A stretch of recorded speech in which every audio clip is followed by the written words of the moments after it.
오늘 우리에게 주시는 하나님의 말씀은 RT 바이블 동기 첫 번째 선택의 기준입니다. 말씀에 큰 은혜 받으시기 바랍니다. 여러분, G.O.D의 길이란 노래 혹 아시나요? G.O.D 아시나요? G.O.D? G.O.D 아시는 분은 한번 이렇게 끄덕끄덕 해주시면 좋을 것 같아요. 대충 거의 다 아네요. G.O.D의 길도 잘 아시나요? 이 곡은 지금도 마찬가지지만 사랑 노래 일색인 가요계에 굉장히 센세이션한 메시지를 전해준 사건이었습니다. 가사는 이래요. 나는 왜 갑자기 안 되네. 연습은 엄청 했는데 지금 잘 안 돼. 나는 왜 이 길에 서 있나? 이게 정말 나의 길인가? 이 길의 끝에서 내 꿈은 이루어질까? 랩과 노래가 계속 얘기하고 있는 건 뭐냐면, 나는 지금 잘 가고 있나? 내가 걷고 있는 이 길이 맞을까? 이 길을 계속 걸어가면 나는 내 꿈을 이룰 수 있을까?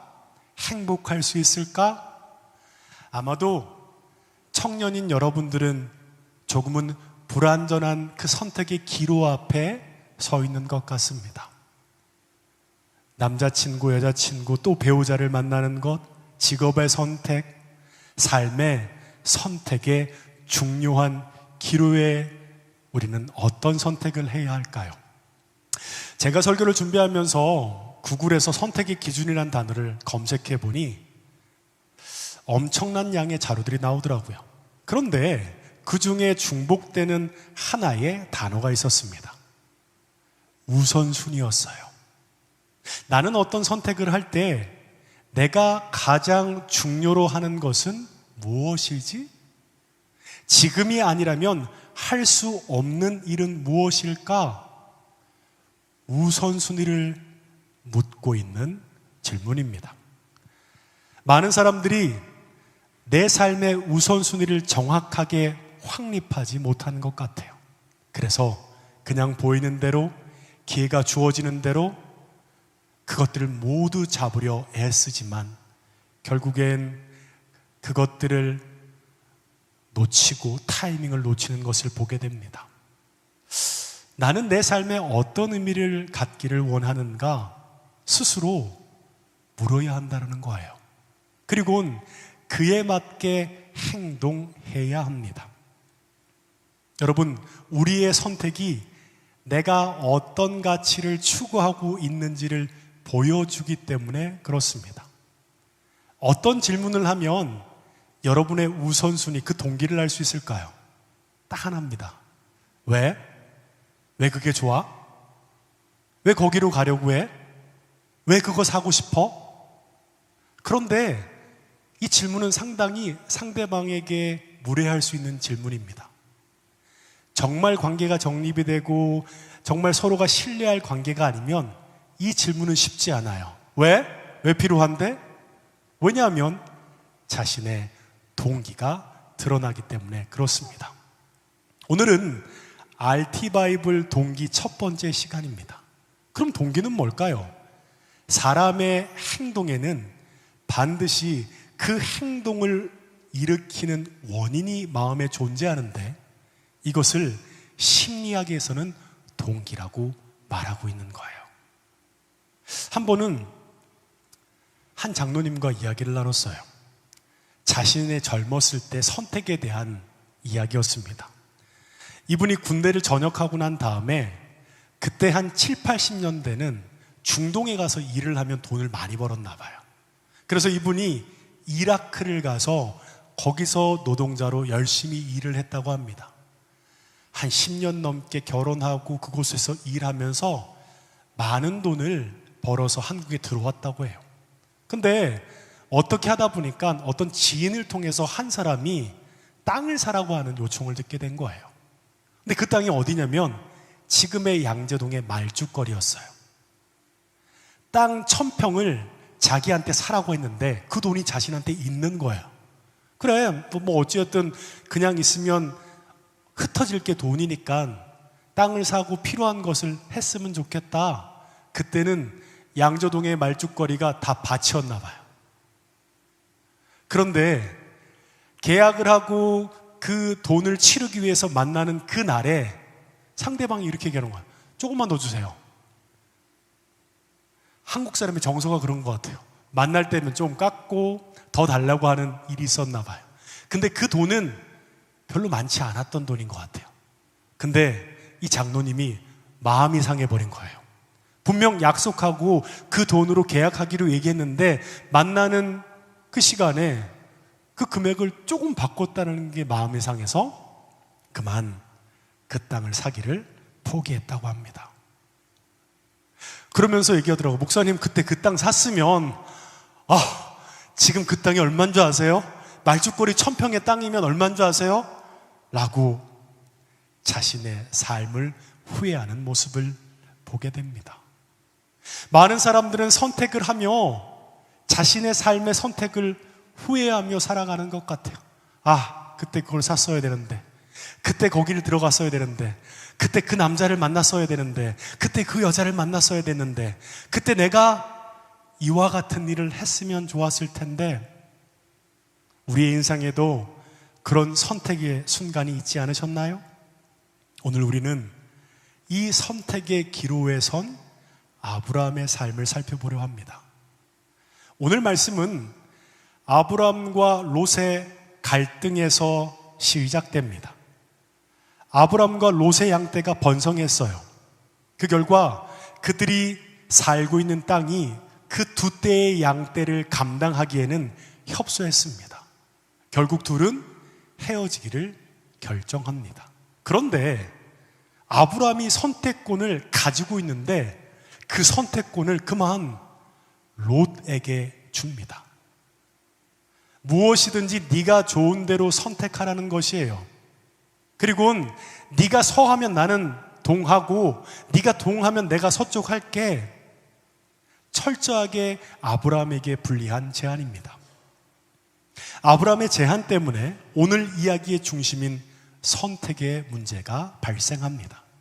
이제 롯은 어느 쪽인가를 선택해야 합니다. 롯은 아브라함이 이렇게 제안하자마자 곧장 이렇게 행동합니다. 우리 10절 읽어볼까요? 10절입니다. 시작. 이에 롯이 눈을 들어 요단 지역을 바라본즉 서알까지 온 땅에 물이 넉넉하니 여호와께서 소돔과 고모라를 멸하시기 전이었으므로 여호와의 동산 같고 애굽강과 같았더라. 아브라함이 제안하자마자 롯은 가장 먼저 뭐란 줄 아세요? 눈을 들었다고 얘기하고 있습니다. 눈을 들어 보니까 요단들은 물이 넉넉했습니다. 얼마나 넉넉했는지 여호와의 동산, 그들이 꿈꾸는 에덴 동산 같았다라고 말합니다. 롯은 눈을 들어 바라봤고 그 본 것에 의지에 선택해서 자리를 옮기기로 결정한 겁니다. 그럼 그 이유는 뭘까요? 그 땅이 줄 것 같은 풍요와 엄청난 기회 때문이었습니다. 롯이 보기엔, 그 눈으로 보기에는 그 풍요로운 땅은 하나님의 동산 같았다는 것입니다. 많은 사람들이 선택을 할 때 그 자신이 알건 모르건 간에 판단하기 위한 기준을 가지게 됩니다. 롯도 뭔가 기준을 가지고 있었어요. 본문을 보면 롯의 선택의 기준은 땅이 줄 수 있는 풍요였습니다. 그는 철저하게 이익과 손해를 계산했습니다. 그리고 자기를 위해 최고의 목초지를 선택합니다. 가장 많은 부와 만족을 가져다 줄 수 있는 땅을 선택한 것입니다. 그의 선택에는 다른 요소는 없었어요. 오직 한 가지, 더 많은 부를 취할 수 있는 그곳을 자신의 땅으로 선택한 것입니다. 여러분, 롯은 불신자가 아니에요. 교회 밖 사람이 아니라는 거예요. 쉽게 얘기해 볼까요? 롯은 성도입니다. 그리고 그는 구원받은 백성이에요. 그런데 룻이 그 이후의 삶의 열매를 보면 그의 인생에는 아무것도 남겨놓은 것이 없습니다. 여러분, 룻의 시작은 풍요한 요단 동편이었습니다. 그러나 그 옆에 소돔이 있었죠. 결국 룻은 모든 풍요는 소돔을 향한 하나님의 심판의 날에 모두 사라져버리게 됩니다. 그런데 룻 역시 아무런 열매 없는 성도의 모델이 된다는 거예요. 과연 룻의 선택에는 문제가 무엇이었을까요? 그리고 여러분에게 이렇게 묻고 싶습니다. 여러분은 인생의 중요한 문제에 관하여 하나님께 물어보십니까? 하나님이 이 상황에 대해서 이렇게 말씀하시면, 내 상황과 다르게 말씀하시면, 아, 그래, 내가 생각하는 것보다 하나님의 약속 넘어 하실 것이 분명히 있구나. 그래, 지금 당장에는 이 타이밍에 이것을 뭔가 내가 선점해야 되고 해야 할 것이지만 하나님의 뜻 안에 아멘할 용의가 있습니까? 혹 하나님의 뜻에 순종했다가 여러분의 반짝거리는 기회가 사라지면 어떻게 하죠? 우리 대부분은 룻과 같은 방식으로 정하지는 않았냐라는 겁니다. 자신의 눈을 들어 그 눈에 보기 좋은 대로 말이에요. 적어도 결정에 있어서 우리와 룻은 너무나도 닮아 있습니다. 사람들은 선택할 때 그 자신이 알건 모르건 간에 판단하기 위한 기준을 가지고 있었습니다. 룻도 기준이 있었어요. 뭐죠? 땅이 줄 수 있는 풍요였습니다. 아브라함에게는 자신이 선택할 힘이 있었고 모든 것들을, 좋은 풍요를 것들을 찾을 수 있는 기회가 있었지만 그는 그 선택의 기회를 룻에게 양보합니다. 바로 그때 하나님께서 이렇게 말씀하세요. 14절 읽어볼까요? 시작. 롯이 아브라함을 떠난 후에 여호와께서 아브라함에게 이르시되 너는 눈을 들어 너 있는 곳에서 북쪽과 남쪽 그리고 동쪽과 서쪽을 바라보라. 하나님께서 이렇게 얘기해요. 눈으로 보는 모든 것을 주시겠다라는 겁니다. 여러분 잘 아는 전래동화 있죠? 나무꾼이 나무를 하다가 그만 쇠도끼를 그만 호수에 빠져버린 거예요. 산신령이 나타나죠. 금도끼를 보면서 얘기해요. 이게 네 거야? 은도끼 네 거야? 나무꾼은 정직하게 얘기하죠. 아닙니다. 아닙니다. 그리고 마지막 쇠도끼를 보며 네, 저것이 제 겁니다. 그리고 산신령은 야, 참 네 마음이 갸륵하고 넌 정직하구나. 금도끼, 은도끼, 동도끼 다 줄게 라고 얘기합니다. 여러분, 아마도 아브라함에게도 그런 상황이에요. 열심히 교회에서 섬겼어요. 헌신했어요. 최선을 다했어요. 그리고 하나님께서 이렇게 얘기합니다. 야, 너희 섬김과 네 열심 내가 다 봤어. 그러니까 이제 네가 눈에 보이는 모든 것을 내가 줄게. 그러면 어떻게 해야 될까요? 속도 100km의 차를 타고 막 달려야 되지 않을까요? 하나님, 여기서부터 여기까지 쫙 다 주세요 라고 얘기하지 않을까요? 근데 신기하죠? 아브라함은 특이하게 행동합니다. 우리 17절 읽어볼까요? 시작. 아브라함에 있는 마므레 상수리 수풀에 이르러 거주하며 거기서 여호와를 위하여 제단을 쌓았더라. 좀 이상하지 않나요? 이렇게 하나님의 뜻 안에 착하게 살고 양보하고 열심히 살면 결국 우리의 마음을 갸륵하게 보시고 더 많은 것을 주실 것을 얘기하는데 아브라함은 특이하게 행동합니다. 그는 이에 아브라함이 장목을 옮겨 헤브론에 있는 마므레 상수리 수풀에 이르렀다고 얘기합니다. 거기가 어딘 줄 아세요? 헤브론은 중동 지역의 약 986m의 고산지대입니다. 뭘까요? 뭔지는 알지 못하지만 그들의 양떼를 그곳에서는 목축하기에 아주 적합하지 아는 곳이라는 거예요. 롯이 봤던 풍요의 땅이 아닌 그 반대쪽은 너무나 척박한 곳이었다라는 거예요. 근데 그는 그곳으로 향합니다. 아브라함이 하나님께서 눈에 보이시는 모든 것을 주겠다고 했으니 가장 높은 곳에서 가장 많은 것을 누리며 얘기해야 하는데 아브라함은 거기서 특이한 행동을 하고 있다라는 겁니다. 여러분, 동기는 뭘까요? 그 사람의 마지막 행동입니다. 한국 문화는 체면이라는 문화가 있어요. 처음에는 내가 겸손하니까 무언가 주면 아니야, 나 괜찮아. 그런데 그 사람이 고사하는 그 과정의 행동이 그 사람의 동기일까요? 아니면 마지막에 고사하다 받는 행동이 그 사람의 동기일까요? 마지막 그 사람이 서 있는 그 자리가 그 사람의 동기라는 거예요. 우리가 신앙생활하면서 우리의 마음도 그런 것 같아요. 열심히 신앙생활을 하고 열심히 살아가면 그리고 나서 이런 기도를 해요. 하나님, 제가 이렇게 리더로 섬겼고 교회 안에서 이렇게 열심히 했고 선교 갔다 왔고 이런 역할을 했으니까 저 남자친구 좀 괜찮은 사람 소개 좀 해주세요. 하나님, 저 이거 프로젝트 하고 있는데 이거 대박 좀 터지게 해주세요. 잘 봐요. 한 사람은 열심히 하고 나서 하나님께 뭔가 요청해요. 나 이거 필요하고 이거 원해요.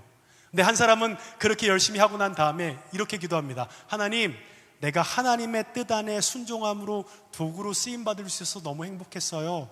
하나님, 어떤 것이든 하나님을 위함이면 쓰임받고 싶습니다. 행동은 비슷하고 그 사람의 기도도 비슷했지만 동기는 전혀 달랐습니다. 한 사람은 필요가 있어서 열심히 했다는 거예요. 한 사람은 그 필요가 하나님이 기뻐하시는 삶을 위해 그 일을 했다는 것을 보게 된다는 겁니다. 우리도 신앙생활하면서 그렇지 않나요? 열심히 하고 나서 하나님, 나 이거 했으니까 기브 앤 테이크, 나 이거 필요해요, 이거 요청해요, 이거 바래요 라고 하잖아요. 동기는 그 사람 마음 깊숙이 가지고 있는 그 행동이 움직였던 원인이라는 것입니다. 그런데 아브라함은 헤브론에 올라가 장막을 칩니다. 여러분, 해발 1000m의 중동의 산지는 결코 목축하기에 좋은 땅이 아닙니다. 무엇을 선택했을까요? 과연 그는 무엇을 선택한 것일까요? 마지막에 18절 마지막에 이렇게 나와 있죠. 여호와를 위하여 제단을 쌓았더라. 어떤 의미일까요? 하나님을 예배하는 것을 선택했습니다. 여기서 또 물음 하나. 여러분은 룻이 되고 싶습니까? 아브라함이 되고 싶습니까? 너무 쉽게 나는 아브라함의 길을 가겠다라고 답하지 마세요. 왠지 아세요? 선택을 하면 대가를 지불해야 합니다. 서점에 나와 있는 수십 종류의 간증서는 거의 세상에서 잘 나간 신앙인 룻의 이야기들입니다. 우리가 아는 대부분의 간증들이 바로 룻의 이야기라는 거예요. 그래서 여러분에게 묻고 싶습니다. 우리가 진실로 꿈꾸는 것이 대부분의 소원과 미래에 대한 그림이 혹 룻과 같이 되고 싶은 것은 아닌지, 혹시 우리 중에 오늘 말씀에 아브라함처럼 되고 싶은 분이 있나요?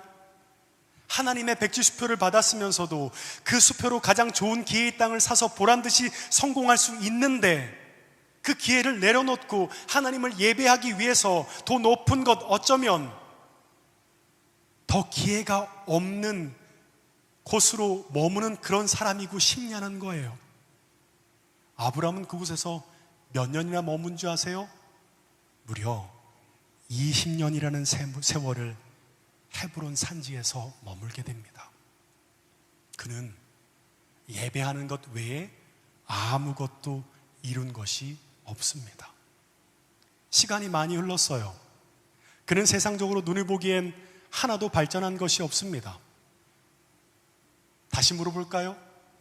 아브라함과 롯의 동기는 비슷했지만 달랐습니다.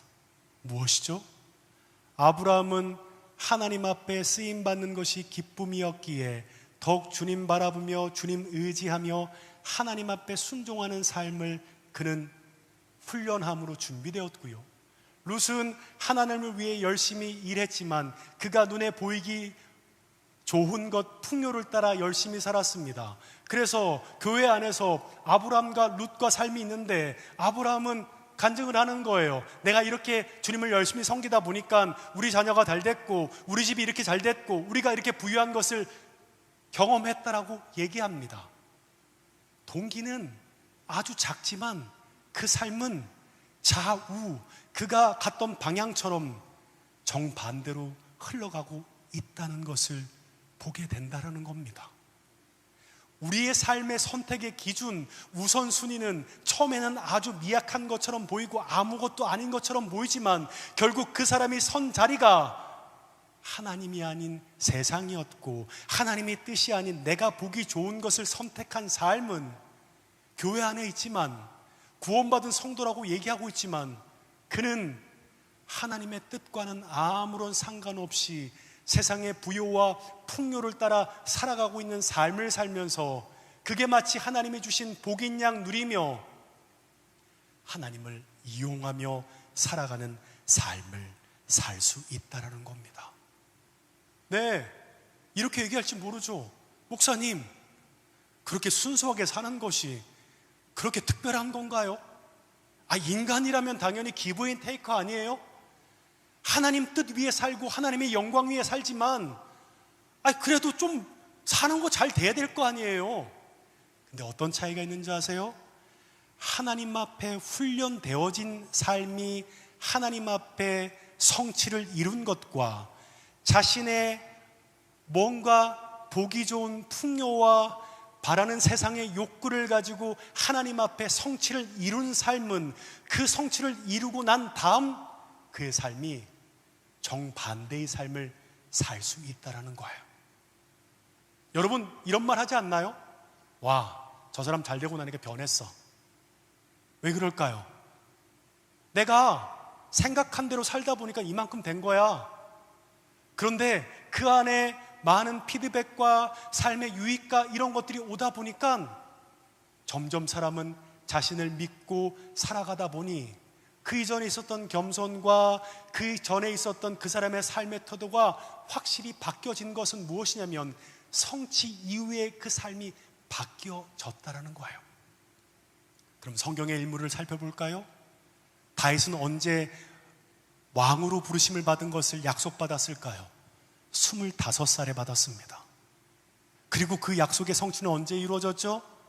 40이 됐을 때 남유다 북이스라엘의 통합 왕이 된 것을 알 수 있었고요. 아브라함도 그렇습니다. 그 약속을 받고 난 다음에 그 약속을 이루기 위해 과정이 있었다라는 거예요. 근데 그 과정이 많은 청년들에게는 일시정지 버튼이 누려진 것 같은 두려움이 있습니다. 그 과정이 훈련되어지는 과정이 내가 이 세상에서 뭔가 그 때를 놓쳐버릴 것 같은 두려움이 있을 때가 있다라는 거예요. 내가 그 기회를 놓칠 것 같은 상황이 든 것 같은 마음이 들 수 있다라는 거예요. 그래서 사람들은 그렇게 고민하다 끝내 그 타이밍을 놓치기 싫어서 하나님 앞에 기도하는 것을 포기합니다. 내가 바라는 것을 하나님이 기뻐하시지 않을 것 같은 마음이 드니까 우선 정하고 나서 그 일을 가고 난 다음에 하나님과 뭔가 타협하기를 원하는 우리의 마음이 있다라는 거예요. 무엇일까요? 그게 그 사람의 동기라는 거예요. 선택한 그 자리가 그 사람이 행동했던 그 원동력이었다는 것을 보게 된다는 것입니다. 한 청년과 이야기를 했습니다. 나이가 이제 30을 바라보는 그 상황에 급작스럽게 선교 훈련을 가야겠다는 하나님의 마음을 받게 된 거예요. 그리고 은혜가 충만할 때니까 다 내려놓고 그냥 선교 훈련 받는 것들을 헌신하며 갔어요. 그리고 그 선교 훈련하면서의 모든 재정은 자기가 가지고 있는 재정을 쓰게 된 거예요. 6개월 때까지는 그냥 감사함으로 하게 되면서 됐는데 나중엔 차판 돈까지 그 선교에 대한 훈련에 써야 될 일들이 생겨버린 거예요. 아, 이건 아닌 것 같은데. 아, 하나님이 왜 나의 상황들을 이렇게 몰아가시지?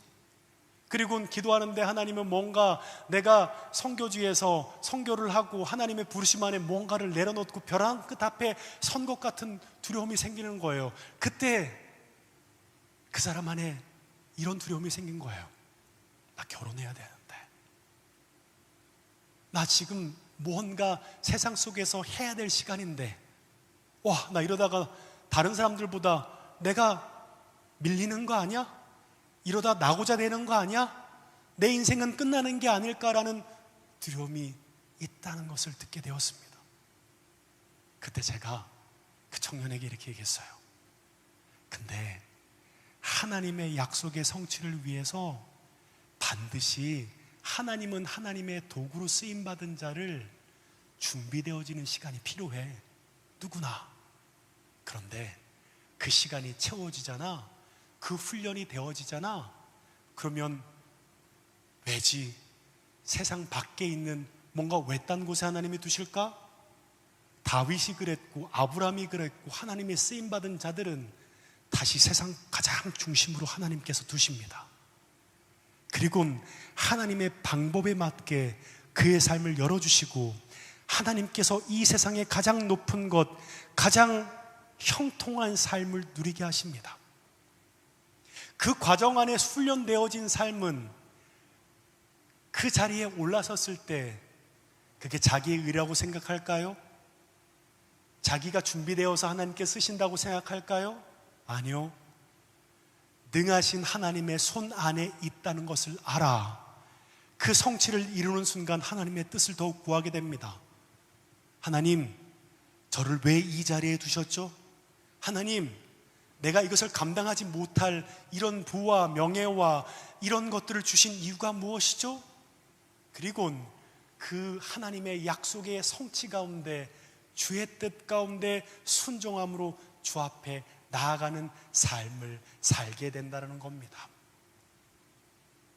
오늘 말씀 들으면서 그런 마음 들 거예요. 아, 여기서 의뢰 받으면 안 돼. 내가 빛나는 그 기회를 확실히 붙잡아야 되는데 이걸 가지고 다시금 우선순위의 걱정을 해야 되나? 라고 두려워하는 일들이 분명 있을지도 모릅니다. 여러분, 하나님 앞에 훈련되어지고 준비되어지는 삶은 마치 멈춰버린 일시정지처럼 보이지만 그 시간은 준비되어지고 훈련되어지는 하나님의 약속이 성취되어지는 과정이라는 것을 반드시 믿어야 합니다.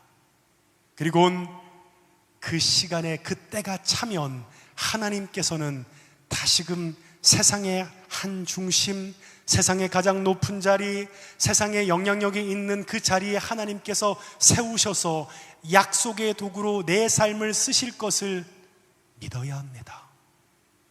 그래야 지금 내 동기가 뭔가 기브 앤 테이크 받기를 바라며 주 앞에 나아가는 것이 아니라 나는 하나님 앞에 쓰임받기 위해 도구로 쓰임받는 것이 너무나 기쁩니다 라는 그 삶을 살아갈 수 있게 되는 것입니다. 세상 한가운데 세상 속에서 무궁한 가능성을 가진 하나님의 도구로 쓰임받는다는 것을 믿어야 한다는 것입니다. 저와 여러분은 어떻습니까? 왜 가려고 해요? 왜 그것을 사고 싶어요? 왜 그것을 선택하려고 하죠? 끊임없이 스스로에게 물어보십시오. 나의 행동의 동력이 무엇인지 끊임없이 곱씹어보고 가야 하는 것은 그 선택을 통한 책임은 나에게 있기 때문에 그렇습니다. 아무리 설교를 듣는다 하더라도 목사님, 저는 롯처럼 살고 싶어요. 롯처럼 눈에 보기에 좋은 풍요를 따라 살아가면서 세상 사람들처럼 열심히 살아가되 그것을 하나님의 영광을 돌리는 자로 살아가고 싶어요. 하지만 중요한 것은 끝내 구원받은 자였던 것처럼 보였지만 그의 삶은 하나님 없는 자의 삶이었고 하나님의 심판 안에 있었음을 보아야 한다는 것입니다. 그래서 동기가 너무너무 중요합니다. 근데 이런 상황도 있게 되겠죠. 그렇게 아브라함처럼 살아가다 보면 처음에는 내가 하나님의 뜻 안에 살아가고 있는 게 너무 감사하고 기쁨으로 살아가고 있는데 주위에 있는 믿지 않는 사람들과 사람들이 이렇게 얘기해요. 야, 뭐하냐? 너 왜 이렇게 그렇게 바보 같은 선택을 해? 그게 아니고 내가 하나님의 그만하고 제발 좀 빛나는 기회를 잡아. 그리고 선택하고 조금 욕심 부리면서 너도 이기적으로 살아 라고 했을 때 속된 말로 멘붕이 오지 않습니까? 그때 어떻게 된 줄 아세요? 동력자를 찾아야 돼요. 목장 모임을 통해 나에게 그 상황에서 그 길이 올바로 가고 있고 네가 잘 선택하고 가고 있다는 것을 동력자를 통해서 공동체를 통해서 들어야만 그 시간을 버틸 수 있다는 거예요. 아니면 그 누구도 그 시간을 감당하고 버틸 수 없다는 것을 알아야 합니다. 어떻게 해요? 나의 동기가 무엇인지, 내 선택의 우선순위가 무엇인지를 명확하게 볼 수 있어야만 지금 내가 걸어가는 그 길 끝에 오른쪽이냐 왼편이냐가 아니라 나의 삶을 인도하신 하나님의 이끄심 안에 순종하며 나아가는 삶을 살 수 있는 것입니다. 우리 이 시간 함께 찬양하고 함께 기도했으면 좋겠습니다.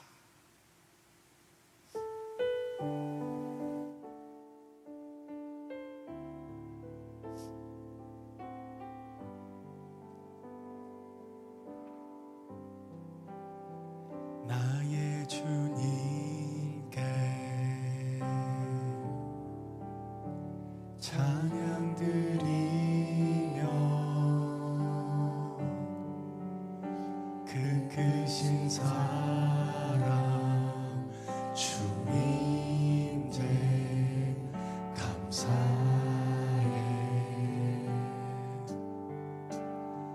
어둠 속에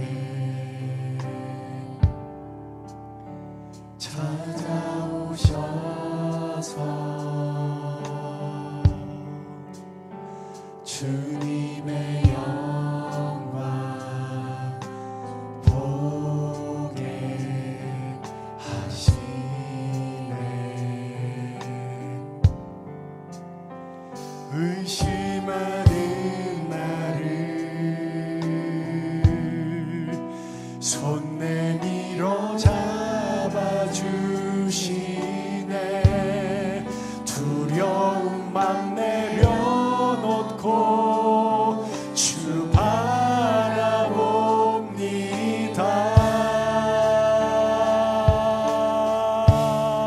주님을 보게 하소서. 나를 붙드소서. 내 뜻과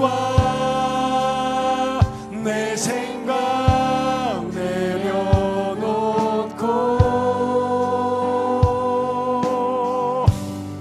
주님 앞에 나 엎드려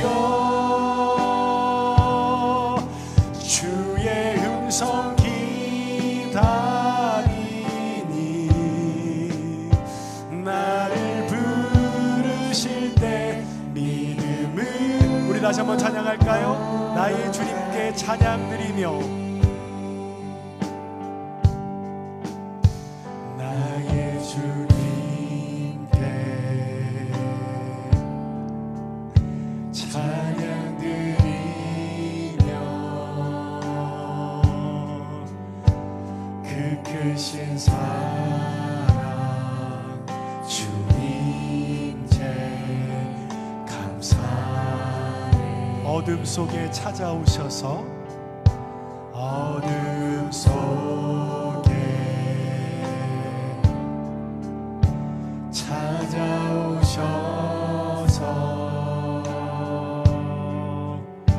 주님의 영광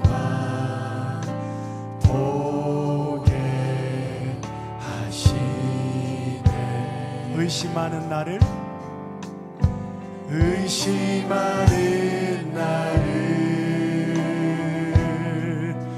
손 내밀어 잡아주시네. 두려움만 내려놓고 주 바라봅니다.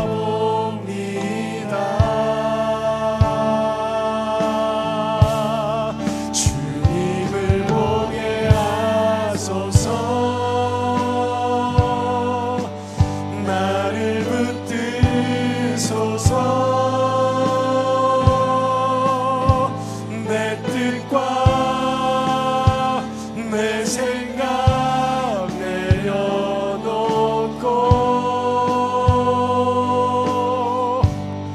주님 앞에 나 엎드려 주의 음성 기다리니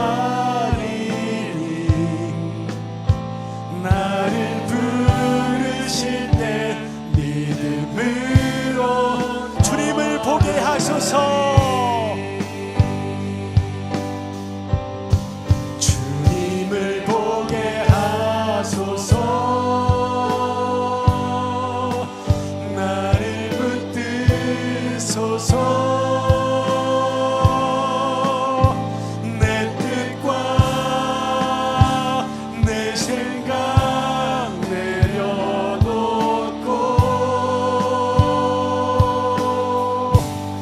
주님 앞에 나 엎드려 주의 음성 기다리니 나를 부르실 때 우리 마지막으로 찬양합시다. 주님을 보게 하소서.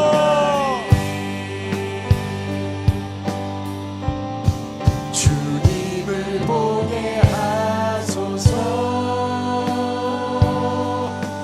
나를 붙드소서. 내 뜻과 내 생각 내려놓고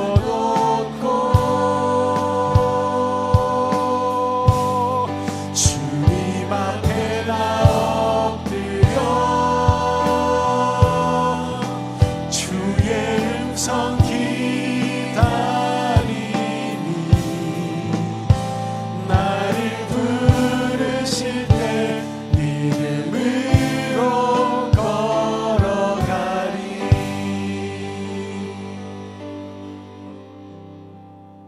여러분은 왜 거기 있습니까? 왜 그게 필요하죠? 왜 그것을 사려고 합니까? 왜 이곳으로 가려고 하죠? 여러분, 동기는요 스스로에게 끊임없이 물어봐야 합니다. 돈이 필요해서 하나님 미안한데 나 돈이 좋아요. 예수님 믿지만 나 성공하고 싶어. 나 정말 대박치며 살고 싶어요. 차라리 하나님 앞에 그렇게 기도한다면 그건 차라리 괜찮을 수 있습니다. 하지만 우리는 어떻죠? 하나님을 사랑한다 하고 하나님의 뜻 안에 있지만 하나님의 뜻 안에 순종함으로 주님의 영광을 위한 도구로 쓰임받기 위해 이 자리에 섰지만 우리 마음의 동기는 뭐죠? 여러분, 끊임없이 나의 동기를 살펴야 합니다. 룻과 아브라함은 처음에 그 시작점은 아주 비슷했어요. 아무도 몰랐습니다. 룻도 하나님의 영광을 위해 사려고 했었고요. 하나님 주신 풍요를 통해 교회 안에 많은 섬김을 했을 것입니다. 그런데 서로의 그 갈림길 아래에서 자기의 동기가 달랐던 것은 시간이 점점 흘러가면서 서로는 정반대 방향으로 흘러가고 있다는 것을 보게 됩니다. 결국 롯은 소돔과 고모라의 그런 하나님의 심판이 있었을 때, 그때 그 일 가운데 그 심판을 온전히 맞이하며 살았어야 한다는 것입니다. 저와 여러분은 어떻습니까? 여러분은 어떤 동기로 주님의 영광을 위해 살길 원하십니까? 만약 우리가 하나님 앞에 준비되어지는 것이 나의 스펙과 나의 겉담이 아니라 마치 일시정지된 것 같은 우리의 삶이라 할지라도 하나님의 뜻 안에 훈련되어진다는 것을 믿는다면, 내 삶이 일시정지에 있다 할지라도 그것이 하나님의 약속을 향한 과정임을 믿으며 살아갈 수 있어야 한다는 것입니다. 이 시간 우리가 좀 침묵함으로 기도했으면 좋겠습니다. 내 삶은 어땠지? 이제까지의 나의 삶은 어땠고, 이후의 나의 선택의 기준은 무엇이지? 우리가 잠잠히 하나님 앞에 내 마음의 동기를 살펴보길 원합니다. 우리 잠잠히 기도할까요?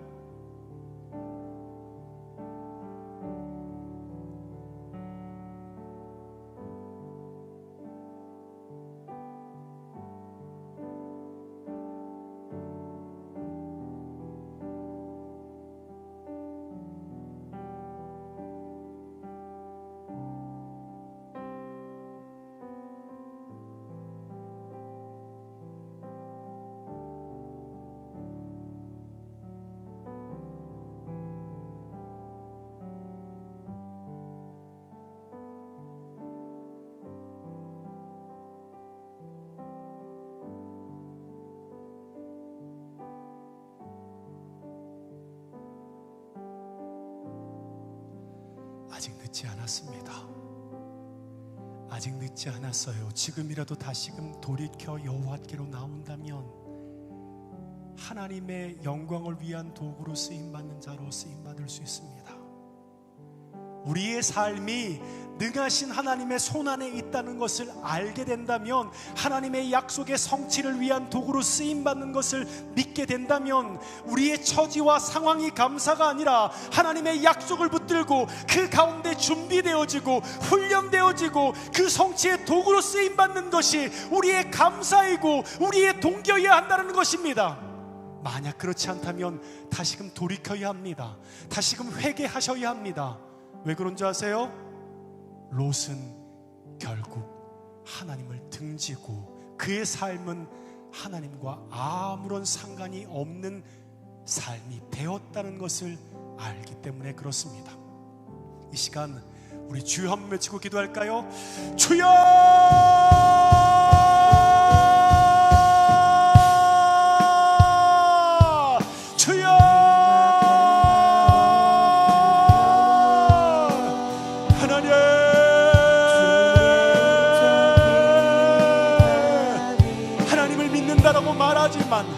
세상을 영능질하며 세상 것들을 찾으며 살았던 주님, 내 삶을 용서하여 주시옵소서. 주님, 내 삶의 동기가 하나님이 아닌 나의 유익과 세상의 것이었다면 하나님, 우리의 삶을 돌이켜 여호와께로 나아갑니다. 하나님, 믿음이 필요합니다. 주님, 이 땅에 남은 애길과 같은 우리의 삶이, 하나님, 이 땅의 것들이 마치 이 땅에서의 모든 것이 나의 삶인 것처럼 살아가는 것이 아니라, 이 땅에 썩어질 장막집이 아니라 하늘의 영원한 나라를 향한 소망을 두고 살아갈 수 있는 은혜가 우리 가운데 필요합니다. 하나님, 내 삶이 하나님 앞에 귀히 쓰임받는 도구로 훈련되어지게 하여 주시옵소서. 준비되어지게 하여 주시옵소서. 주님, 능하신 하나님의 손에 내 삶이 있기에 주님, 그 모든 하나님의 약속을 통해 주 앞에 영광 돌리며 나아가는 우리의 삶이 되도록 하나님 역사해 주시옵시고 함께하여 주시옵소서. 하나님, 하늘의 문을 여소서. 하늘의 문을 여소서. 성령님, 성령님,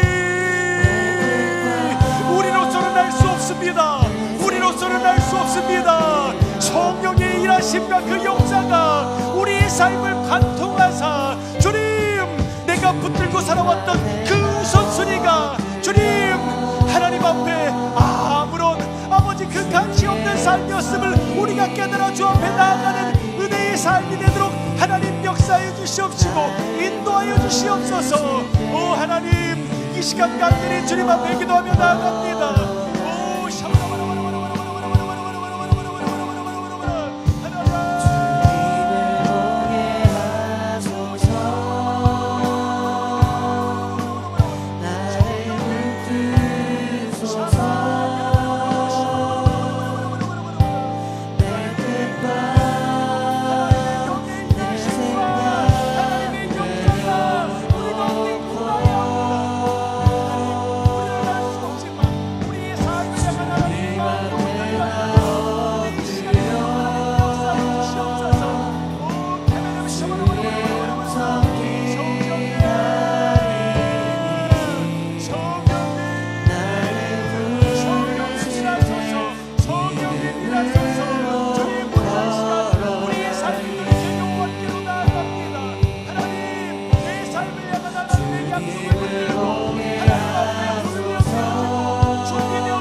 주님을 보게 하소서.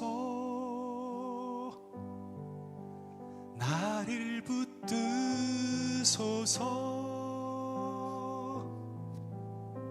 내 뜻과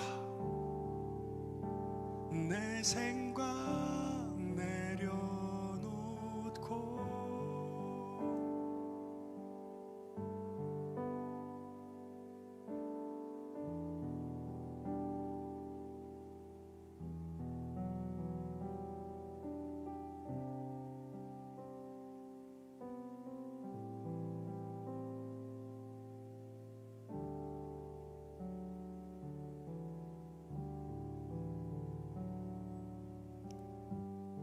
하나님, 내 안에 정말 살아계신, 나에게 약속하신 살아계신 하나님을 보길 원합니다. 우리로서는 할 수 없습니다. 어떻게 그 빛나는 기회를 놓칠 수 있습니까? 하지만 주님, 나의 삶이 능하신 하나님의 손 안에 있다는 것을 비로소 깨닫게 될 때 내 안에 움켜쥐었던 것을 놓고 하나님의 뜻을 구하며 살아갈 수 있는 삶이라는 것을 알게 하여 주시옵소서. 그렇습니다, 주님. 내 동기가 변질되었습니다. 하나님을 사랑한다, 하나님의 영광을 위한 도구로 쓰임받는다고 얘기했지만 정작 룻과 같이 세상의 형통만을 바라며 살았던 내 삶을 용서하여 주시옵소서. 하나님, 나의 믿음의 그릇과 그 깊이와 넓이가 더해질 때 반드시 하나님께서 이 세상의 가장 높은 곳에 세우시되 하나님만 바라보고 주님을 경외하는 자로 쓰임받는 도구가 되도록 하나님 역사해 주시옵시고 함께하여 주시옵소서. 감사합니다. 사랑하는 예수님의 이름으로 기도하옵나이다. 아멘.